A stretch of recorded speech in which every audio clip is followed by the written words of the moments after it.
Cooking, it's the TV one we're talking about because George, Anthony, and Eric have a new hospital buddy who's shaken and bacon.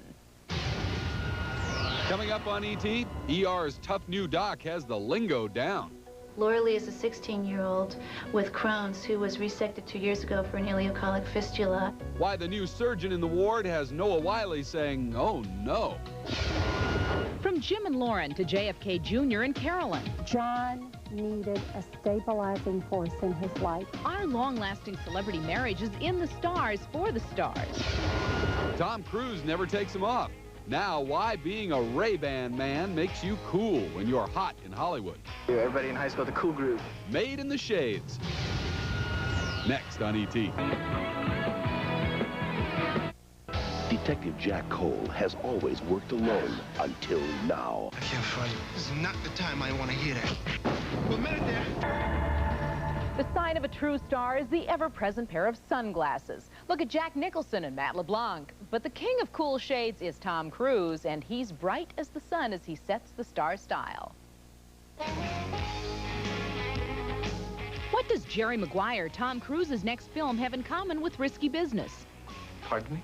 Why, it's the Ray-Bans, of course. Tom even sported a pair in Top Gun. But he wasn't the first actor to flash his Ray-Bans. Steve McQueen wore them, Jack Nicholson wore them. So it's new, but it's based in something that's historic. That's great. Ray-Ban has once again set its sight on Hollywood with the help of copycats William McNamara and teenage star of the upcoming Lolita, Dominique Swain. I wouldn't even think of wearing another brand of sunglasses for my whole life. This is not the new script. This new ad campaign captures the actors on and off the set with their shades pulled down. We're in the trailer, I'm reading a script. So it's sort of the Hollywood, got the Hollywood feel to it. William and Dominique joined Jimmy Smits and Matt LeBlanc among the Hollywood hip. But actors aren't the only ones with Ray-Ban style. Add male models Jason Lewis and Keith Malice to the list. High school. The only time we ever wore shades were the Ray-Ban cat eyes that wrapped around just because it was the cool thing to do. Everybody in high school, the cool group. And these guys will tell you the way to be cool is right in front of your eyes. I guess it depends on how you wear your Ray-Bans. Other Hollywood stars wearing Ray-Bans include Terry Hatcher and Party of Five's Matthew Fox. Maureen McCormick has been out there on the cutting edge of cool. I mean, after all, she was a polyester and platform shoe-wearing member of the Brady Bunch. Well, now Maureen is so cool, she's making out with the single guy. And she's right at the top of the ET hot list. What's happening in entertainment? You're perfect. Yeah. He's a great kisser. Really good kisser. Oh, Marcia. Maureen McCormick guest stars on The Single Guy, playing a very un-Brady-like role. I got you something. Oh, no. You already paid for the show and dinner. And my suit. And my rent. She's a very high-powered...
season. Daniel Benzali is out and Anthony LaPaglia is in as the lead defense attorney. And the twists and turns of the show are keeping Anthony on his toes. I know from week to week what the storyline is going to be, but I don't know where it's going. And I like that because it's like real life. Mary McCormick is back as defense attorney Justine Appleton after a wild summer playing Howard Stern's wife in the upcoming film Private Parts. He's the nicest guy in the world, which is what no one expects, but he is kind and gentle and nice, and like the crew was mad about him, and he was a great actor. On Murder One this season, Mary and the cast will work on 3 cases instead of just 1. It's really tawdry. It's excellent.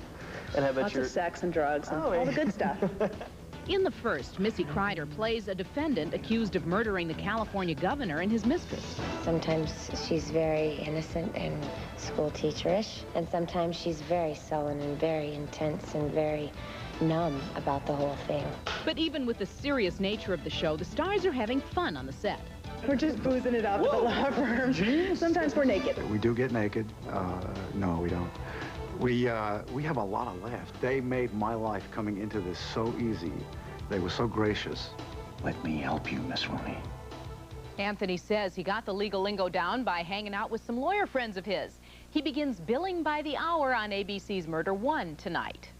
They've worked in the ER for a while now, but tonight, George Clooney, Noah Wiley, Anthony Edwards, and Eric LaSalle are in for the shock of their lives. A sassy female surgeon has joined the staff, and she told ET's Chris Raggy she's there to shake things up.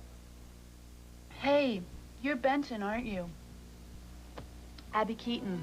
Glenn Headley joins the ER team for 7 episodes as the new, highly respected pediatric surgeon. God willing, this surgery will be her last. She says a warm welcome from the cast made jumping into the hit show very easy. It's those complicated medical terms that make it tough. I had to say, Laura Lee is a 16-year-old with Crohn's who was resected 2 years ago for an ileocolic fistula and was doing well on prednisone and sulfasalazine until 2 days ago when she developed increasingly severe vomiting. Excuse me? Let's get her across table lateral to check for free air. Glenn's best known for her roles in film, like Mr. Holland's Opus. Her latest is 2 Days in the Valley with Danny Aiello. You don't think I need a nose job? No, you don't need a nose job. The more demanding pace of TV has been a challenge. It's really different and really fun, but it's much faster than a movie. They just have to do everything on the fly, and it's really, really difficult. Glenn's actually 5 months pregnant, but that will be concealed by baggy hospital garb. As to the identity of her impending ER love interest, Glenn's doing all the concealing. Mom's the word. Oh, I think you'd have to wait and tune in and find out what's going to happen. Doesn't want to give it away. Glenn gets going on ER beginning tonight on NBC. Now, Glenn told me when she was growing up, she used to babysit a lot of the kids in the neighborhood, and that experience has come in very handy now that she's a pediatric surgeon in the hottest hospital on TV. Hopefully, Glenn's addition will add to their sagging ratings. Yeah, right. Oh, yeah, right. She'll fit right in. Yeah. Thanks, Chris. When it comes to predicting the future, the stars are the first in line to check out their horoscopes, their palms, or some mystical medium's prognostication. Now the latest trend for celebrities is in the numbers, and we're predicting it's Thursday's Entertainment Tonight cover story. John and Carolyn are perfect for each other. John could not have chosen a more perfect woman for him at this point in his life. John F. Kennedy Jr. would probably agree. According to Elle magazine numerologist Cheryl E. Terry, John's destiny is determined because of his special number. John has the 7 destiny number, the same as his father, may I point out. A 7 person in numerology is creative but moody. To determine your number, you add up the digits in your birthday. For example, someone born today on October 10th. You add 10 plus 10 plus 7 for the universal year. Then you take that sum, 27, add the 2 and the 7, and your number would be 9.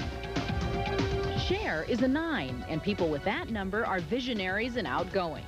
According to Terry's edition, Jim Carrey and Lauren Holly's birth dates and their wedding date bode for a happy marriage. This is, for him, going to be a very, very happy union.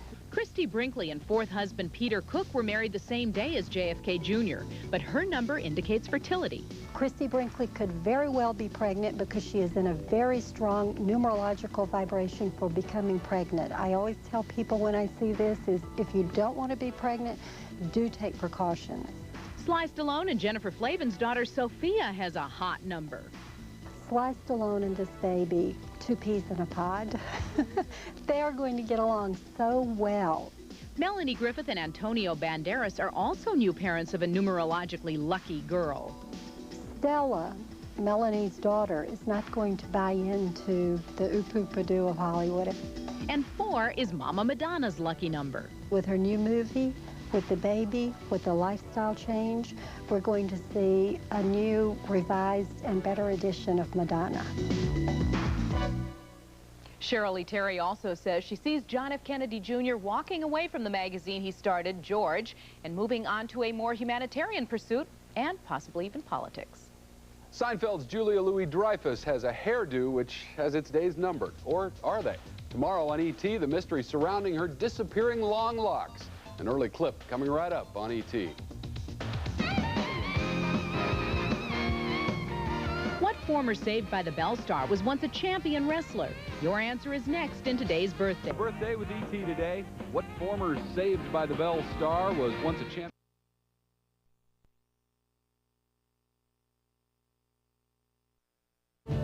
Hi, I'm Tom Hanks. I'm hosting the season premiere of Saturday Night Live with Tom Petty. You know, folks, an Emmy would look real good next to my 2 Oscars. Well, actually, 1 Oscar. I lost one in a poker game with Gabe Kaplan.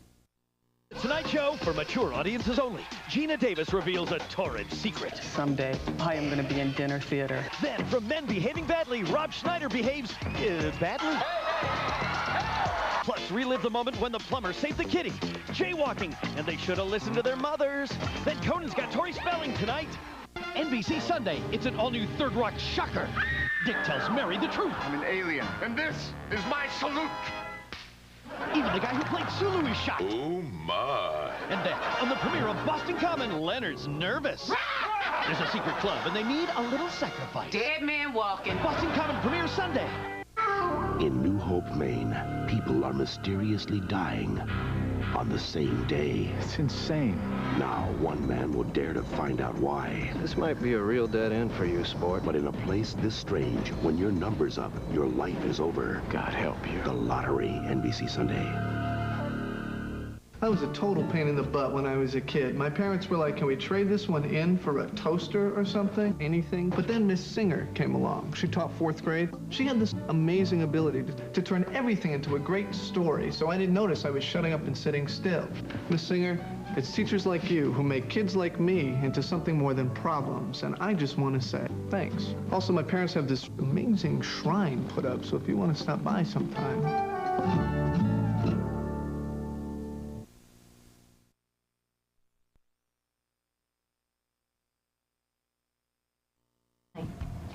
It's a whole new season of The Larry Sanders Show. Premieres Wednesday, November 13th, only on HBO. It should be called HBO. We can't even get Michael Jackson to sing. It wasn't our fault. What was he, sick? He was Because sick. I've got a...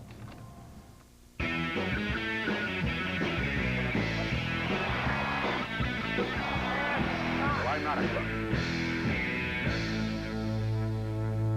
You want to know the biggest difference between running for president now and, say, 100 years ago? Well, 100 years ago, Dole wore jockeys. That's the difference. Actually, the big difference is that these days, videotape is much, much cheaper. Back then, no one could afford it. That's why nobody had a rare daguerreotype of Abraham Lincoln coming out in favor of slavery before the Civil War. If that tape did exist, mind you, if it did exist, Lincoln would probably turn up in commercials resembling something like this. Last January, Senator McGovern suggested a welfare plan that would give a $1,000 bill to every man, woman, and child in the country. Now he says maybe the $1,000 figure isn't right. Bill Roy voted for abortion once, against abortion once. But Bill Roy made his biggest switch in 1970, from Republican to Democrat. Now we ask you, does Kansas need a man who votes his audience instead of the issue? Or does Kansas need a senator who has the guts to stand up for what he believes? Ever notice what happens to Nixon when the political winds blow? Last year, he said, I oppose a federal open housing law. This year, he said, I support open housing. Again this year, he said, I just supported it to get it out of sight. Which way will he blow next? On November 5th, vote for Hubert Humphrey. Or perhaps your opponent's changed his position so many times, it's a virtual greatest hits of flip-flops. Now that's demonstrated in this Alan Cranston spot attacking his opponent, Ed Shaw.